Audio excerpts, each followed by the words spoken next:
ધોરણ 5 વિષય પર્યાવરણ. ગુડ મોર્નિંગ વિદ્યાર્થીઓ. હવે આપણે પર્યાવરણમાં પાઠ 14 જોઈશું. એમાં આ પાઠમાં શું છે કે જ્યારે ધરતી ધ્રુજી ઉઠી, તો આ પાઠમાં ધરતીકંપની વાત કરવામાં આવી છે. હવે ક્યારેય પણ કોઈ દુર્ઘટના સર્જાય ત્યારે માનવ જીવન ખોરવાઈ જાય. તમને ખ્યાલ જ હશે, માનવ જીવન મુશ્કેલીમાં મુકાઈ જાય. તો આ દુર્ઘટના અથવા તો આપત્તિ કહેવાય. તો શું થાય? તો કે ધરતીકંપ, પછી અનાવૃષ્ટિ, અતિવૃષ્ટિ, વાવાઝોડું, જ્વાળામુખી ફાટ્યું વગેરે કુદરતી આપત્તિ છે. હવે આ આપત્તિઓ છે એના બે પ્રકાર હોય. કેટલા? બે પ્રકાર: કુદરતી આપત્તિ અને માનવ સર્જિત આપત્તિ. હવે કુદરતી આપત્તિમાં શું આવે? તો કે ધરતીકંપ, પૂર વગેરે. અને માનવ સર્જિતની આપત્તિઓમાં યુદ્ધ, હુલ્લડ વગેરે. તો આમાં આપણે કુદરતી આપત્તિ એટલે ધરતીકંપ વિશેની વાત કરવામાં આવી છે. તો આમાં એક છોકરી છે, તે એનું નામ શું છે? જસ્મા છે. જસ્મા. તો એ જસ્મા ગુજરાત રાજ્યની કચ્છ જિલ્લામાં છે. તો જ્યારે ધરતીકંપ આવ્યો ત્યારે આર્યા 11 વર્ષની હતી. કેટલા વર્ષની? 11 વર્ષની. તમે પણ તમારા મમ્મી પપ્પા જોડે કે દાદા દાદી જોડે ધરતીકંપ વિશેની વાત કરી હશે કે એ વખતે આ જસ્મા છે 11 વર્ષની હતી. તો ક્યારે ધરતીકંપ આવ્યો હતો? તો કે 26 જાન્યુઆરી 2001નો દિવસ હતો. 26 જાન્યુઆરી 2001નો દિવસ હતો. અને કચ્છ જિલ્લાના ગામના દરેક બાળકો પછી ઘરડા લોકો શાળાના મેદાનમાં ટીવી પર પરેડ જોવા ભેગા થયા હતા. અને અચાનક જ એના સ્કૂલના મેદાન હલવા લાગ્યું. એટલે લોકો ડરી ગયા અને અહીં તહીં દોડવા લાગ્યા. હવે કોઈને ખબર જ નહોતી કે આ શું થઈ ગયું છે. હવે ધરતીકંપમાં તમે કોઈની સાથે, કોઈ તમારે ઘરના હોય તો તમે વાત સાંભળી હશે કે ધરતીકંપમાં શું થાય. મોટા મોટા બિલ્ડિંગો છે એ હલવા લાગે, પછી કોઈના ઘર હોય તો એમાં તિરાડો પડી જાય, પછી આખું ઘર આમ હલમ ડોલમ થવા માંડે. એટલે કોઈને વિચાર જ ના આવે કે આ શું થઈ રહ્યું છે. તો એમાં જસ્માને પણ વિચાર આવ્યો તો કે આ બધું શું થઈ રહ્યું છે. તો પછી થોડા જ મિનિટમાં એના ગામમાં જમીન આખી સપાટ થઈ ગઈ. બધા મકાનો જે હતા બધા પડી ગયા. અને ઘરના પથ્થરો, કાદવો, લાકડા, નીચે બધી વસ્તુઓ દબાઈ ગઈ. તો બધી વસ્તુઓમાં કપડાં છે, અનાજ છે, ખોરાક છે વગેરે એના ઘરમાં દટાઈ ગયા.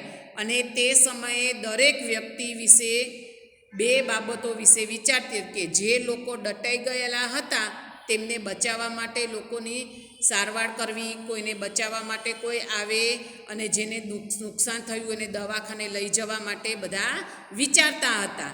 અને એમાં કોણ દોડી આવ્યું? તો કે ડૉક્ટરો ગામ લોકોની મદદે દોરી આવ્યા. અને જે દટાઈ ગયેલા હતા એને બધો કાટમાળ કાઢીને બહાર કાઢવામાં આવ્યા. પછી એમના જે જસ્માના ગામના જે લોકો છે એ લોકો, એના નાનાજી પણ પડી ગયા હતા. જસ્માના નાનાજી હતા એ દટાઈ ગયા હતા એના ઘરમાં. અને એની માતા એક બાજુ રોતી હતી. હવે આમાં ધરતીકંપમાં એ લોકોના ઘરના ગામના જે મકાનો પડી ગયા હતા એમાં પછી કોઈએ મદદ માટે આવ્યું. અને એમાં સરપંચને નુકસાન થયું ન હતું. એના જે ગામના સરપંચ હતા એમને નુકસાન થયું ન હતું. તો પોતાના ઘરમાંથી જે હતા ચોખા, ઘઉં, જે બધી જીવન જરૂરિયાતની વસ્તુઓ હતી, તો એમના ગામની મહિલાઓને ભેગી કરી અને રસોઈ બનાવી. એમના ગામના જે બધા માણસો ભેગા થઈ અને પછી જે એમના સરપંચ પાસે જે કંઈ વસ્તુ હતી એમાંથી એ લોકોએ બનાવી. અને એ વખતે જ્યારે ધરતીકંપ આવ્યો ત્યારે એ વખતે ઠંડી પણ બહુ જ હતી. હવે ઠંડીમાં ઘર વગર રહેવું કેમ? તમને ખબર જ હશે કે તમે થોડોક પણ ટાઈમ તમે ઘરની બહાર રહો તો તમને ઠંડીનો કેવો અનુભવ થાય છે. એટલે બધા ચિંતા કરવા લાગ્યા. હવે આવી મુશ્કેલીનો સામનો કરવો હોય તો એવા સમયે કોણ મદદમાં આવે છે?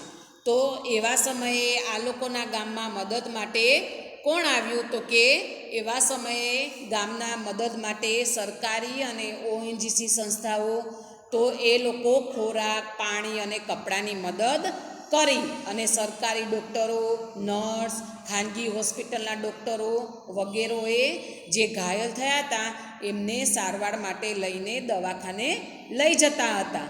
અને ગુજરાત અને અન્ય રાજ્યના શહેરો પણ આ ગામ માટે મદદ માટે દોડી આવ્યા હતા. હવે ધરતીકંપ આવ્યા પછી થોડા દિવસ પછી શહેરના લોકોએ શું થયું તો એ જોવા આવવા માટે તો લોકો ખોરાક, દવાઓ પછી છે કપડાં લઈને આવ્યા હતા. આ ગામમાં જ્યારે કચ્છ ગામમાં જ્યારે ખબર પડી કે આટલો બધો ધરતીકંપ આવ્યો છે, કોઈને રહેવા માટે ઘર નથી, ખાવા માટે કશું નથી, તો આજુબાજુના શહેરો બધા પોતાના જે બને તે પોતાના શહેરમાંથી કપડાં લઈ આવ્યું, કોઈ દવા લઈ આવ્યું, એવી રીતે દોડીને આવ્યા અને ગામના લોકોને જે મળે તે કપડાં એ લોકોને પહોંચતા કર્યા. અને પછી એમાં થોડા વૈજ્ઞાનિકો પણ હતા. હવે આ વિસ્તારમાં ધરતીકંપ આવવાની શક્યતા વધારે છે એ પ્રયત્ન કરતા હતા. એટલે એમણે શું કર્યું તો કે ફરીથી એ લોકોના ઘર તૈયાર થાય કેવી રીતે બનાવવા એનું એ લોકો આયોજન કરવા લાગ્યા.